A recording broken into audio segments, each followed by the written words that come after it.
Así que empecemos hablando sobre lo que considero el mejor estratega que haya existido. Y era un hombre que comenzó como gerente, si se quiere, un gerente junior en una gran organización y fue ascendiendo poco a poco. Y su nombre era Alex.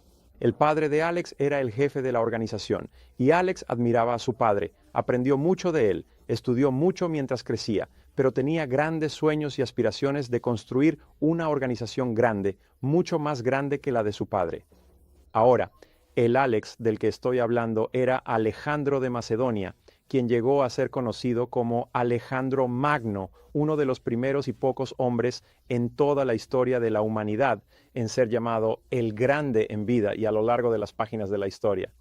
Ahora, Alejandro, cuando tenía 19 años, su padre fue asesinado. Su padre fue asesinado probablemente por un enemigo. Fue asesinado con una lanza que le atravesó el ojo, creo, y Alejandro se convirtió de inmediato en el jefe de Macedonia. Macedonia y los macedonios eran una raza o una tribu del norte de Grecia. Eran una raza muy dura, muy resistente, muy militarista y habían conquistado y gobernado toda Grecia. Ahora, dentro de la casa de Alejandro, dentro de su ejército y el ejército de su padre, y dentro de las otras tribus de Grecia, había una enorme cantidad de enemigos, o si se prefiere, competidores en el mercado por la posición de Alejandro. Así que Alejandro, tan pronto como se convirtió en rey, a los 19 años, descubrió que se estaban formando varias armas en su contra y que internamente se estaban gestando varias conspiraciones y complots para matarlo, apartarlo del camino y, si se quiere, liberar a las ciudades-estado de Grecia del dominio macedonio. Alejandro asumió el mando de inmediato como lo hace un líder. Inmediatamente reprimió a los elementos desleales dentro de su propio ejército. De inmediato reunió a su ejército con su propia gente, derrotó al ejército enviado en su contra y se convirtió en el amo reconocido y aceptado de toda Grecia a la edad de 19 años y medio. Luego partió en su misión. Ahora Alejandro, como todos los estrategas, tenía una misión, y su misión era llevar la cultura griega, llevar, si se quiere, el control del mercado mundial bajo el dominio griego. Él quería llevar la cultura griega a todas las regiones del mundo a las que pudiera llegar. Y el oráculo de Delfos le había dicho a una edad muy temprana, cuando tenía 15 años, que podía tener una vida larga llena de paz o una vida corta llena de gloria, y él eligió una vida corta llena de gloria. A los 19 años desembarcó con los ejércitos de su padre, que ahora eran sus ejércitos. Llevó a 20,000 hombres, los embarcó en naves, cruzó el mar y comenzó a cumplir su destino de gobernar todo el mundo conocido.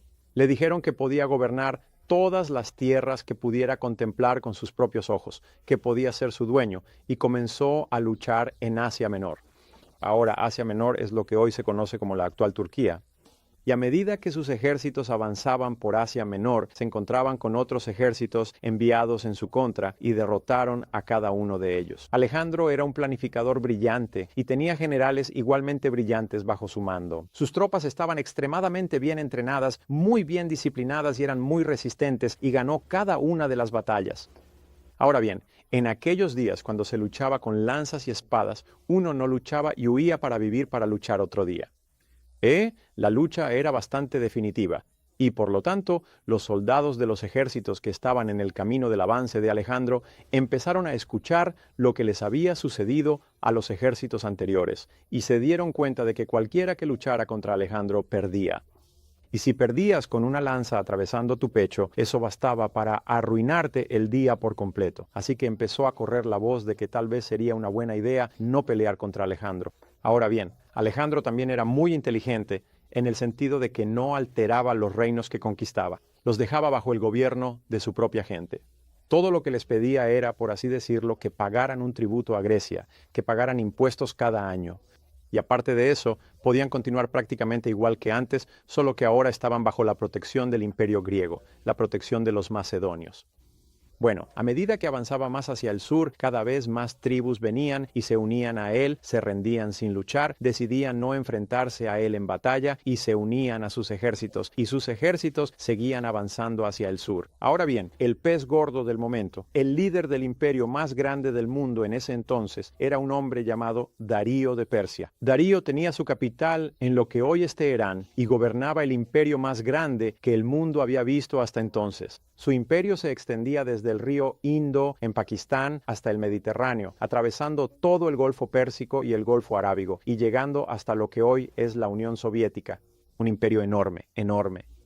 Y Darío empezó a escuchar que, en los límites de su imperio, había un renegado advenedizo que había llegado desde Grecia con un grupo de aventureros y que estaban atacando los bordes de su imperio, y la gente empezaba a preguntarse: me pregunto, ¿quién es el más fuerte, Alejandro el Macedonio o Darío de Persia?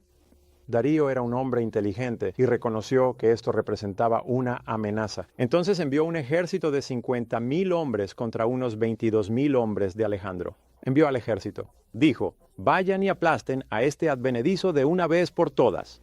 Bueno, Alejandro, anticipándose a esto, trazó su estrategia y demolió y derrotó al ejército que fue enviado contra él. Darío, al enterarse de lo que había sucedido, dijo: esto es serio. Esta es la mayor amenaza individual a mi poder, a mi imperio, en toda mi vida, y debe ser enfrentada, o habrá desafíos a mi fuerza y desafíos al dominio persa en todo el imperio. Así que envió a sus mensajeros y mandó a los mensajeros a diferentes tribus de todo el imperio y les dijo: envíenme a sus mejores tropas y hagan que sus tropas se reúnan conmigo en un lugar llamado Arbela. Y envió levas a docenas de reinos más pequeños, y ellos enviaron miles y miles y miles de tropas para reunirse con él en Arbela, en Asia Menor, para luchar contra Alejandro. Bueno, esta batalla tuvo lugar en el año 333 a.C. Alejandro accedió al trono de Macedonia en el año 336. 3 años después tenía 22 años. Contaba con aproximadamente 50,000 hombres de los que se le habían unido, y ahora Alex y Darío reunieron su ejército en Arbela, en realidad fuera de Arbela, en un lugar llamado Gaugamela. Reunió el ejército más grande que el mundo había visto hasta entonces. En toda la historia hasta la Segunda Guerra Mundial, nunca se había reunido un ejército tan grande en un solo lugar. Se estima, según varios historiadores, y existen alrededor de 400 relatos históricos sobre esta batalla, ya que fue una de las más importantes de la civilización humana. Literalmente fue una batalla crucial en la historia del mundo occidental. Reunió un ejército de 1,000,000 de hombres en Arbela. Este ejército era un ejército enorme. Se decía que era tan grande que por la noche las fogatas del campamento se extendían de este a oeste y más allá del horizonte hasta donde alcanzaba la vista. Era como mirar un campo de diamantes brillando. Parecía no tener fin. Era casi como un océano de hombres de combate. Ahora Alejandro estaba un poco más al sur en Asia Menor, y cuando Darío reunió a sus tropas, salió a un lugar llamado Gaugamela, a 35 millas de Arbela, trasladó a todo el ejército allí y despejó el terreno, nivelando toda la superficie. Despejó el terreno para que estuviera libre para sus tropas y para sus carros, la principal fuerza de combate que tenía. Y luego envió un mensajero a Alejandro y le dijo: Alejandro, le dijo, eres tan duro. Le dijo: ¿por qué no vienes a Gaugamela y peleamos? Veamos quién es el más fuerte.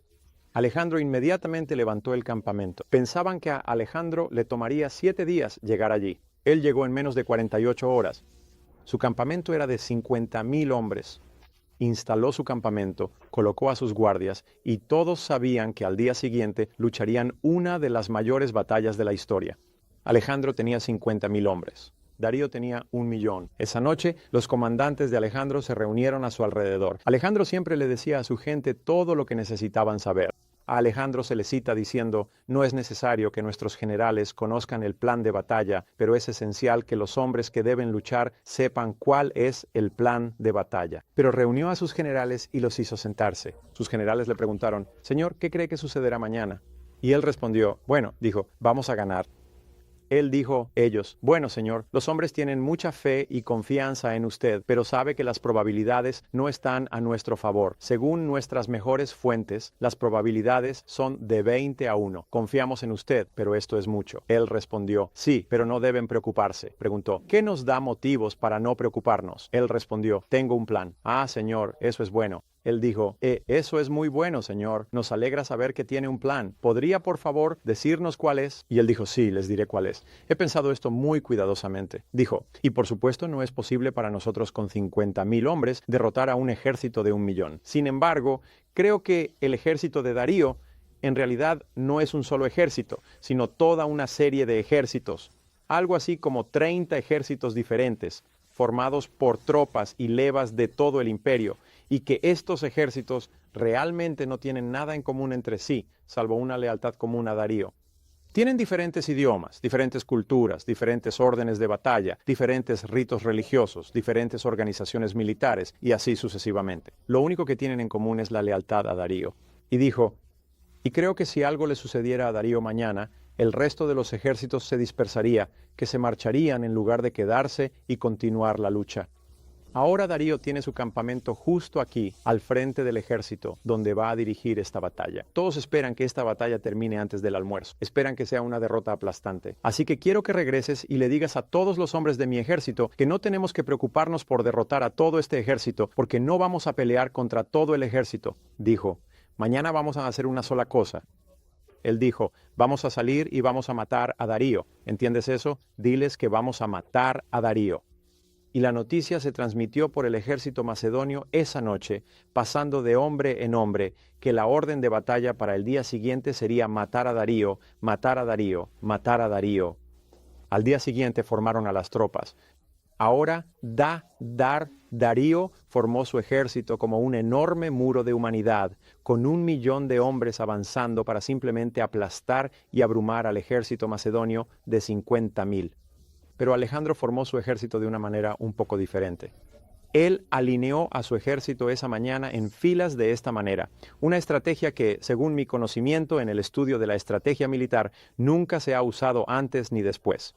Él formó a sus ejércitos en profundidad y Darío, los relatos históricos dicen, ¿pero qué demonios está haciendo? Dijeron, Señor, esta es una forma poco convencional de organizar a sus tropas. La principal fuerza de ataque de Darío eran los carros de guerra. Los carros de guerra tenían espadas con ganchos que salían de las ruedas y cortaban a su paso. Esas espadas giraban afiladas como navajas y cortaban piernas y brazos, despedazando a las tropas como si fueran carne molida mientras pasaban entre ellas. Y si enviabas 300 carros de guerra contra una fuerza opuesta y atravesaban con brazos y piernas volando en todas direcciones, eso contribuía enormemente a desmoralizar la capacidad de combate de la fuerza enemiga. Y esto le había funcionado a Darío durante años, y Alejandro sabía que esa sería su estrategia. La razón por la que Darío había elegido este terreno era porque podía nivelar el suelo y quedaría plano como un enorme estacionamiento, de modo que sus carros pudieran maniobrar. Así que Alejandro alineó a sus hombres de esta manera, y justo antes de que comenzara la batalla, empezó a mover su ejército en esta dirección. Ahora por aquí había terreno accidentado, un terreno en el que Alejandro tendría una pequeña ventaja. Y mientras comenzaba a mover su ejército de lado, todo el ejército se movía de lado. ¡Kabum! Esto es lo que se conoce como maniobra o sorpresa. Empezaron a moverse de lado y Darío les dijo a sus hombres, ¿qué demonios está haciendo? Ellos dijeron, bueno, está moviéndose de lado fuera del campo de batalla. Dijeron, nosotros también moveremos nuestro ejército. Intentaron mover el ejército de lado y eso causó confusión en el ejército. Finalmente, Darío dijo, al diablo con esto. Dijo, envía los carros de guerra.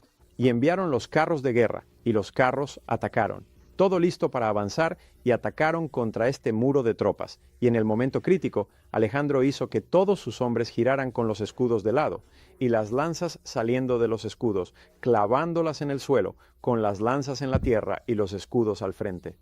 Ahora, lo que los caballos veían era un muro de escudos, simplemente como una pared de madera erizada de lanzas. Ahora bien, los hombres cargarán contra muros erizados de lanzas, pero los caballos son más inteligentes que eso. Y los caballos y los carros empezaron a girar, y al girar comenzaron a tropezar entre sí y se confundieron cada vez más, y retrocedieron hacia la parte trasera, rodearon al ejército, y en la retaguardia los hombres de Alejandro los esperaban con lanzas y espadas para atraparlos, junto con arqueros, y los destrozaron. Y toda la carga fue destruida. En ese momento Darío dijo, esto es ridículo, ¿qué demonios está pasando allá? Había cierta confusión, estaban recibiendo señales contradictorias. ¿Han logrado romper la línea? ¿Es momento de avanzar? Y Alejandro vio su oportunidad, su momento crucial era ahora y dijo, y Alejandro estaba justo aquí. Él siempre lideraba a sus tropas, siempre estaba al frente de sus tropas. Él creía que no podía ser asesinado, así que siempre iba adelante. Llevaba una armadura blanca, tenía un penacho blanco, montaba un enorme caballo negro, y si querías saber dónde estaba la batalla estaba donde estaba el hombre del caballo negro. Siempre era donde estaba Alejandro. y les dijo a sus hombres, a los que llamaba su caballería de compañeros, 6,000 jinetes veteranos, caballería pesada, les dijo: síganme, vamos a matar a Darío. Y lanzó a su ejército él mismo al frente, como una lanza hacia el centro del ejército persa. Justo como una lanza, y dijo: síganme. Y cargaron y fueron directamente hacia Darío. Ahora bien, por supuesto, Darío nunca había anticipado que algo así pudiera suceder. Él dijo: ¿qué demonios está pasando? Le dijeron: bueno, viene directamente hacia usted, señor. Él dijo: pues deténganlo. Le respondieron: bueno, señor, estamos intentando detenerlo, pero no habíamos anticipado que realmente iniciaría un ataque o una ofensiva contra nuestras fuerzas. Ahora bien, este es un ataque brillante, una estrategia brillante, porque en este tipo de estrategia, la única parte del ejército de Darío, de todo el ejército persa, que podía luchar contra Alejandro era esta, la parte directamente frente a Alejandro. Todo el resto del ejército era inútil porque no había nadie contra quien pudieran luchar. Además, Darío no podía dar órdenes al resto del ejército para avanzar mientras enfrentaba un asalto directo a su campamento. Así que Darío dijo: deténganlo rápido. Ellos respondieron: hacemos todo lo posible, señor, pero él sigue avanzando. Dijeron: si no lo detienen, él dijo: va a abrirse paso. Él responde: sí, señor, esa es una posibilidad muy grande. Y los hombres de Alejandro seguían abriéndose paso. Los hombres de Alejandro, ninguno de los persas esperaban este tipo de asalto. Y finalmente Darío dijo: si así es como va a ser, creo que me volveré al palacio a almorzar y, ustedes pueden quedarse aquí y pelear con él. Y saltó a su carro con sus banderas de batalla ondeando y salió del campo de batalla. Ahora, a su alrededor estaban sus vicepresidentes, por así decirlo, sus generales, y ellos dijeron: bueno, señor, no queremos que almuerce solo, iremos con usted. Y ellos también saltaron a sus carros y se largaron de allí. Ahora, el resto de estos ejércitos no sabía lo que estaba pasando. Había polvo y confusión, gritos y trompetas, y esos sonidos de caballos y hombres muriendo, y eran sonidos terribles, terribles. Pero sí sabían una cosa: lo supieron por rumores, escucharon que Darío estaba huyendo. Ahora, estos tipos no eran muy listos, como suele decirse. No eran becarios de Rhodes ni de Oxford, eran bastante humildes, tipos sencillos y sólidos para pelear, pero sabían sumar 2 más 2. Ahora, la primera de las dos cosas era que, por todo lo que habían escuchado sobre Alejandro, él nunca perdía una batalla, y cualquiera que luchara contra Alejandro perdía, y era una forma terrible de terminar el día. La segunda era que Darío estaba huyendo del campo de batalla. Alejandro nunca pierde, Darío está huyendo. ¿A qué podría equivaler eso? Podría significar que, créanlo o no, debemos haber perdido. Si hemos perdido, entonces será mejor que salgamos de aquí, porque esos macedonios son unos hijos de puta muy duros. Y se corrió la voz de que Alejandro ha ganado, Darío ha huido, vámonos, y todos se marcharon. Su estrategia fue correcta. Los ejércitos huyeron. Se tropezaron entre sí, cayeron, caballos y hombres se rompieron las piernas, y entonces Alejandro, que había anticipado esto, comenzó el avance, y su avance atravesó este ejército como una segadora. Al final del día, los persas habían perdido 400,000 muertos. Fue una de las batallas más increíbles y desastrosas de toda la historia de la humanidad. Los macedonios, bajo el mando de Alejandro, perdieron 1,247, 22,47 hombres, y Alejandro, a la edad de 22 años, era el amo indiscutible de todo el mundo. ¿Por qué te cuento esta historia? Bueno, este es uno de los mejores ejemplos de buena estrategia que verás en toda tu vida, y voy a vincular algunos de estos principios mientras hablamos rápidamente en los próximos minutos sobre las variables estratégicas clave que estuvieron presentes aquí y algunas de las cosas que puedes hacer en tu propia organización para aprender de esto.